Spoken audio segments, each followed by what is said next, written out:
even below the 10% approximate estimation, you're facing an act of God.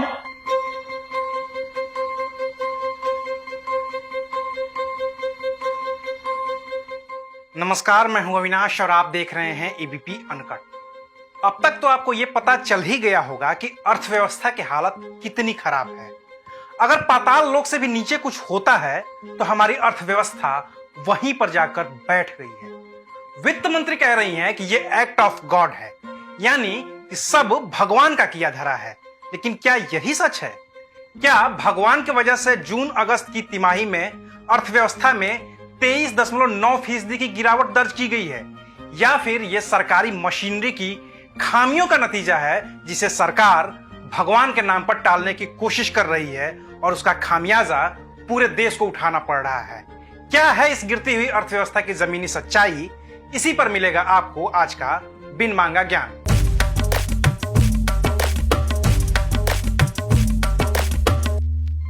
आइए सबसे पहले सुनते हैं कि वित्त मंत्री निर्मला सीतारमण ने जीएसटी काउंसिल की बैठक में गिरती अर्थव्यवस्था के लिए कोरोना के बहाने कैसे भगवान को दोषी ठहराया है।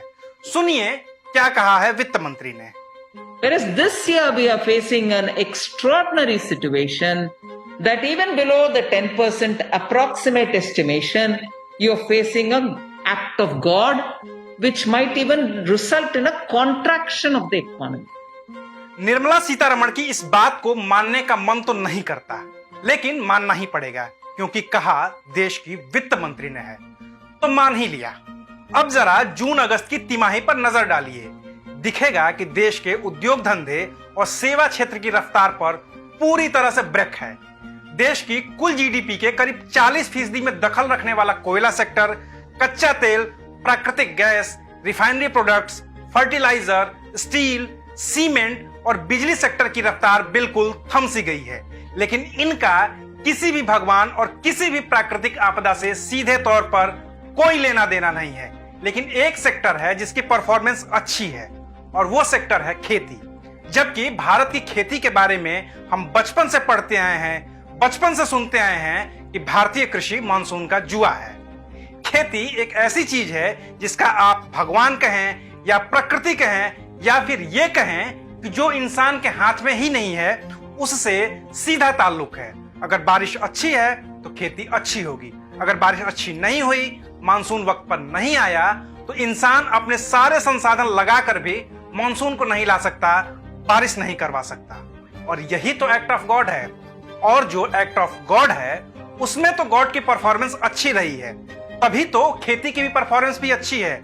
और जहां पर बात सरकारी मशीनरी के परफॉर्मेंस की थी, सरकार की नीतियों की परफॉर्मेंस की थी, उसकी लुटिया डूब चुकी है। लेकिन कहा वित्त मंत्री ने है तो आपको मानना ही पड़ेगा। लेकिन थोड़ा सा रुकिए, ये एक्ट ऑफ गॉड तो जनवरी 2020 से शुरू हुआ है।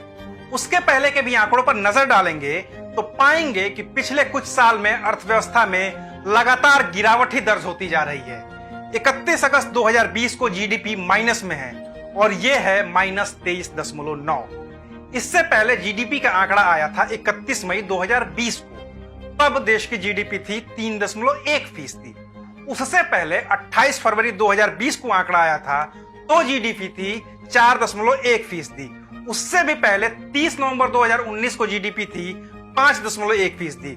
उससे भी पहले 31 अगस्त 2019 को जीडीपी थी 5%। यानी कि अब से ठीक एक साल पहले जो अर्थव्यवस्था 5% की रफ्तार से बढ़ रही थी, वही अर्थव्यवस्था कोरोना शुरू होने के ठीक पहले 4.1% की रफ्तार से ही बढ़ रही थी।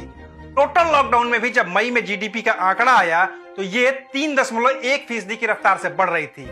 और अब अनलॉक होने के करीब 3 महीने बाद आंकड़ा आया है तो जीडीपी माइनस में चली गई है, और वो भी 1-2% नहीं, सीधे 23.9%।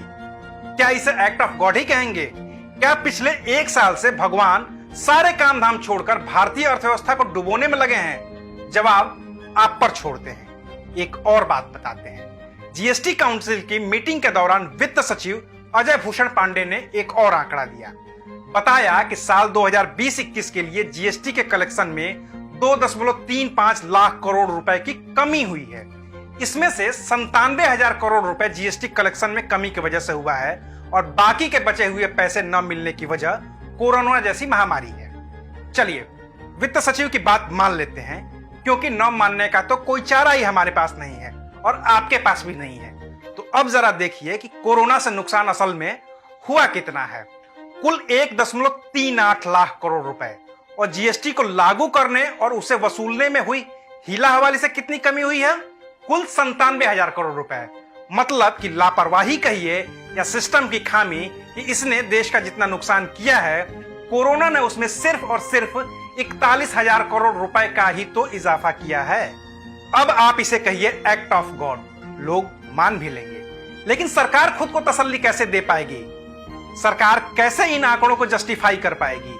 केंद्र सरकार के मुख्य आर्थिक सलाहकार केवी सुब्रमण्यम कह रहे हैं कि अर्थव्यवस्था में सुधार तेजी से होगा, वी शेप में अर्थव्यवस्था की रिकवरी होगी। लेकिन आम आदमी को अर्थव्यवस्था के वी शेप, यू शेप या किसी भी शेप से कोई क्या खास मतलब है? उसे मतलब है अपने रोटी से, अपने कपड़ा से, अपने मकान से और अपने रोजगार से। और हकीकत यह है कि इन सब पर असर पड़ा है, और इतना असर पड़ा है कि सरकार आंकड़ों के जरिए अर्थव्यवस्था को तो साल 6 महीने में ठीक कर देगी या ठीक करने का दावा करेगी, लेकिन लोगों को खुद की हालत ठीक करने में एक अरसा गुजर जाएगा और फिर वो भी मान लेंगे कि सब भगवान की मर्जी है, एक्ट ऑफ गॉड। शुक्रिया।